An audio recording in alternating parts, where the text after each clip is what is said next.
Hey YouTube, we're gonna walk through two properties I just bought on 0% seller finance. So, I got this deal. Two houses, house number one, house number two. They are on the same exact lot. Yes, I have sunscreen all over my damn face. It is 114 degrees here in Arizona. Holy moly. It is so freaking hot. So, here's the thing, the address of the property, if you guys want to look it up, 2548 West Morton Avenue, super important. That's the rear one. And then we've got the one in the front, 2546 West Morton Avenue. I want to walk you guys through the property because it's always nice to know what an investor is looking at when they buy properties and what their strategies are, just to give you guys a little bit of a clear path. So first and foremost, hey, what's up?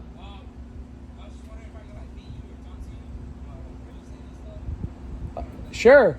I know you're on live right now. Did you come over here because of my live? Yeah. I gave the address away because of my live. I'll see you guys later.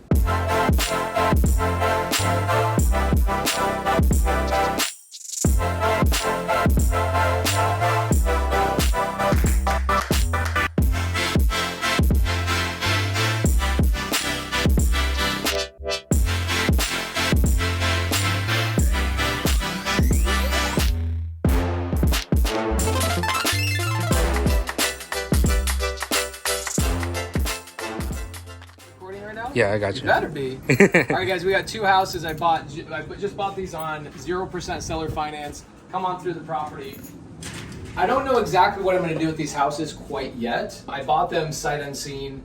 What happened is we got the lead from a cold caller on our team from StartVirtual.com. The lead popped up. The seller said, hey, I'm not really interested in a cash offer. We're not really looking to sell the property. And here's what happened. We then pitched terms to them and we said, well, what if we gave you like a crazy good number, like full retail? And they were like, okay, now I'm listening. So we bought these two properties for $680,000 and we bought it on seller finance. So the seller is we're making a payment to the seller, $3,000 a month, every month, 0% interest, which is pretty amazing. This house is the first house, it's the one in the front. So really big ass room. I'm already noticing the ugly carpet. So I'm gonna replace the carpet for sure, turn this into laminate. I don't think I'll scrape the popcorn. I don't think this neighborhood really needs me to scrape the popcorn. In here, I might just paint this and I'll probably do like new countertop there, paint everything in here, and then replace the switches and paint everything. But dude, check out this big ass garage. Holy shit. So we have this big ass amazing garage. Everything's in really good shape. It just needs to be painted and cleaned up. So that's great news for this property. What I was thinking about doing on these houses is that this house turns into an Airbnb and I do a little bit more rent every single month. Look at this. I didn't go into the backyard earlier. So I've got, oh, this is good. So if I turn this into an Airbnb, the front house, this house will bring in probably about $125 a night is what I can rent this for in this specific neighborhood. And that means it'll bring in about $4,000 a month, but it will only rent out for about 75% of the time. So it'll bring in $3,000 a month, just this property, including vacancies. So this property if this property brought in $3,000 a month, it would cover my full payment. So then whatever I make on the second house is basically all gravy. You can leave it open. Yeah. It's dark in here, so we can just leave it open. How lucky am I that I got Max watching me on my IG Live and then he drove over here and was like, yo, can I come hang out? We've got a hallway bath here, so that's good. This bedroom, I'm just gonna do laminate in here, switch out, that's gross. We'll switch that out and paint the house, outlets. So pretty simple, I really don't have to spend much money in here, and that's great. So that's bedroom number one. Bedroom number two, we don't need to go into. And then bedroom number three is the primary. See, dude, this is why tenants are tough. Because everything is broken. Tenants break everything. So this property, I probably, if I paint these, new countertop here, and leave the floor except for the carpet, just get rid of the carpet and turn it to laminate, I probably could spend 15 grand on this property. Now, Max, when you're brand new, the number one thing that people worry about, like I used to worry about, is how are you affording to pay for all these repairs? Right? Do you think about that as like a newbie? Yeah. Max is saying yes, guys. When you first start out, here's what's interesting.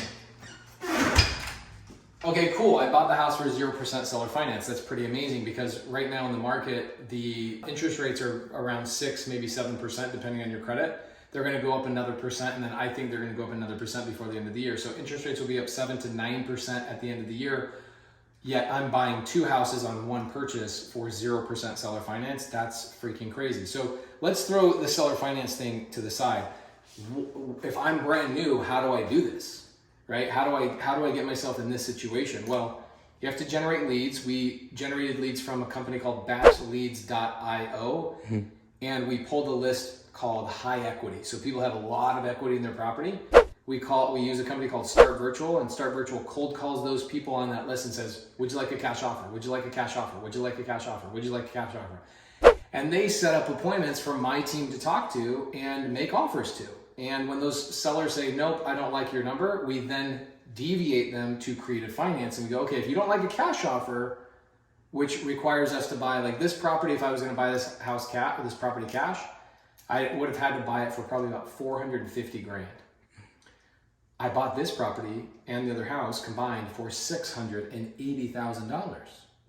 So I paid $230,000 more than a cash buyer would have paid because the seller is letting me make payments.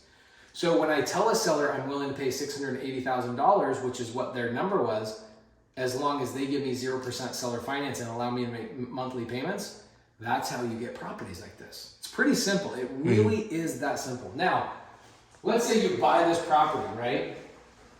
Well, nobody pulled my credit.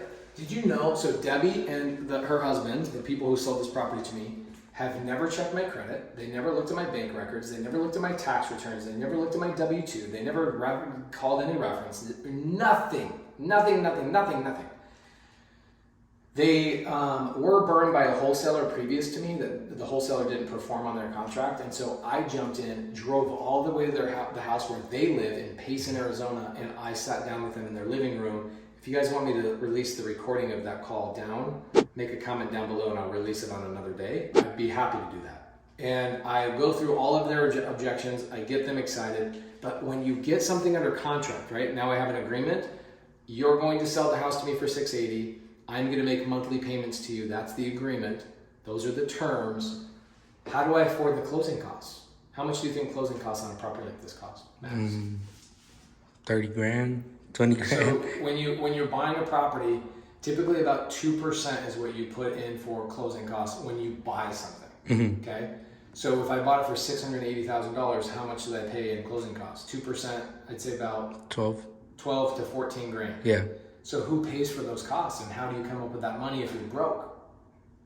You either A, go get a private money lender like your uncle or your cousin or your friend who's a dentist and you go, yo, I've got this amazing deal. You want to bring $14,000 in and lend it to me and I'll make a monthly payment to you too? Yeah.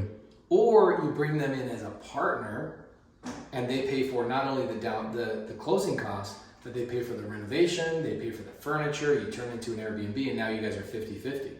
So you're into the deal, no money out of pocket.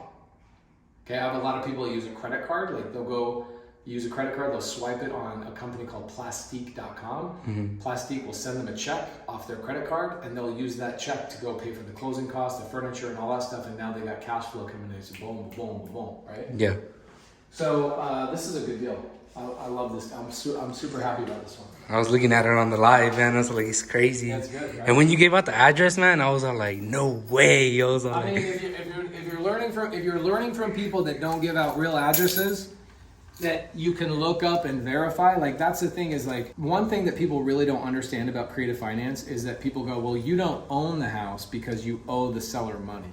Right? Does that make sense? Yeah. Does that confuse you? no, because it's kind of like a lot of people are like, oh, well, you don't own the house if it's not paid off. That's what they usually Yeah, that's say. stupid. Yeah, that's what I think is If you guys stupid. think that, you're a stupido pendejo. You are an absolute idiot. And that's okay. We'll teach you right. Here, let's go over to the other house. By the way, Max has got a dope-ass M3 over here. Come on in, dog. Where's the M4? It's M4. Okay, rear house, front house. Okay, so It's interesting because do you have a credit card, or are you too young for a credit card? I just graduated high school, man. Okay, so you don't have a credit card. I barely got one, but it's under like connected to my dad's credit card. Okay, cool. So people use credit cards to buy things all the time, right? Yeah. So like think about if I go get an American Express and I go down to the grocery store or let's say I go to the mall, like Dillard's or Nordstrom or something like that. I can use an American Express to buy a pair of pants, right? Mm-hmm. Okay, so I use the credit card's money. It's not my money. I use the credit card company's money to buy pants for me. So who owns those pants? You. Are you sure? Because I owe money to the American Express company. Yeah, but I mean, you're the one wearing them. I'm the one wearing them. And more importantly, whose name is on the receipt? Who owns them is the receipt. So in real estate, the receipt of real estate, do you know what the receipt of real estate is? Bill of sale or? It's called a deed. A deed, yeah. So if you look up public record and you see whose name is on the deed, that's who is the owner. Mm-hmm. So it's the same thing. With real estate, the owner is who is on the deed. And in regular life, who the owner is who's on the receipt. So the receipt of real estate is the deed. So I can use anybody else's money, right? Even the previous owner. So whose money did I use to buy this house is the previous owner is letting me make payments to them like a credit card. The best part about it is that this credit card that helped me buy this property, the seller's money, is 0% seller finance. It's 0% interest. So every time I pay them $1, it pays down $1. And it's always 0%. It doesn't go to 1% next year or 5% the next year. It is always 0%. So that's freaking cool. Let's go check out the next one. So that's the first house. This is the second house. I feel really bad. This is the sad thing about real estate, is that I bought the house from the previous owners, and the previous owners, the reason they're selling the property is because they're retiring, right? They got older, they made a lot of money. Think about this, okay? These owners actually bought the property back in like 2009 when the market crashed, okay? You were barely even born, but back in 2009 and 2008 when the market crashed, what happened is these guys, the owners who sold the property to me, Debbie and Rich, they bought these properties for 140 grand cash. They just sold it to me for $680,000. So by basically waiting all these years, they made $540,000 return on their investment. And then what they also did is they cash flowed that entire time. So they got monthly income coming in every single month. The problem is when you're older and you're a landlord is you got a lot of work. You're dealing with tenants, people are ruining the carpet, they just replaced the roofs, they replaced the air conditioning units. And they got to a point where like, dude, honestly, like we thought being a landlord was actually passive income. Being a landlord is actually not passive income. It's actually a lot of work. And so until you get to a point where you have enough properties that you hire a property manager, and then that property manager makes that investment actually passive for you. They didn't have that. Right? They own these two properties and one other property. So they're like managing everything themselves. So they get to a certain point where like, you know what? We've made all of our money. We're super happy. Yes, we are fine with taking $3,000 monthly payments from you. And because you're giving us the price we want, yes, we're okay with giving you 0% seller finance. There's the answer. Does that answer most of the questions? Yeah. Okay. So when I was brand new, most of the ways that I bought properties like this is I've always bought things creative finance. I only buy with creative finance. I don't love cash deals, okay? I mean, we fix and flip with cash and we do some BRRRR deals, but if I'm gonna hold something in my portfolio, it's usually bought with creative finance. I only used other people's money up until January of this year is the first year that I decided I have enough cash flow that I can take cash flow from my other properties and buy new ones with, right? But you have to do that. What you have to do for a couple of years is partner with people. So like your parents who own a taco shop probably got a little bit of cash. Mm-hmm. People you know at the taco shop probably got a little bit of cash. So you go, I'm gonna go find a property like this. I'm gonna go negotiate with the seller and I'm gonna go bring some of my friends in. They're gonna pay for the renovation, the closing costs, and the furniture, and I'm gonna freaking make $3,000 a month on one deal, then go do another one, then go do another one. And here's the great thing about this. That $3,000 never goes away. It only gets bigger and bigger because you raise the rents, you raise the rents, you raise the rents, and in 10 years, you're not making $3,000 a month, you're making $7,000 a month, right? So to speak, is it kind of like a cheat code to inflation? Yeah, it's a cheat code to inflation. So as everybody else is worried about inflation, I'm not worried about inflation because my property is going to go up when the inflation goes up. So vinyl in here too, carpet. I think I'd probably switch out the hardware. Vinyl in here. I put a new vanity in here. What I like about this house right here is the split floor plan. I actually like that this has a split floor plan, which means the primary is on one side and then the kids are on the other side.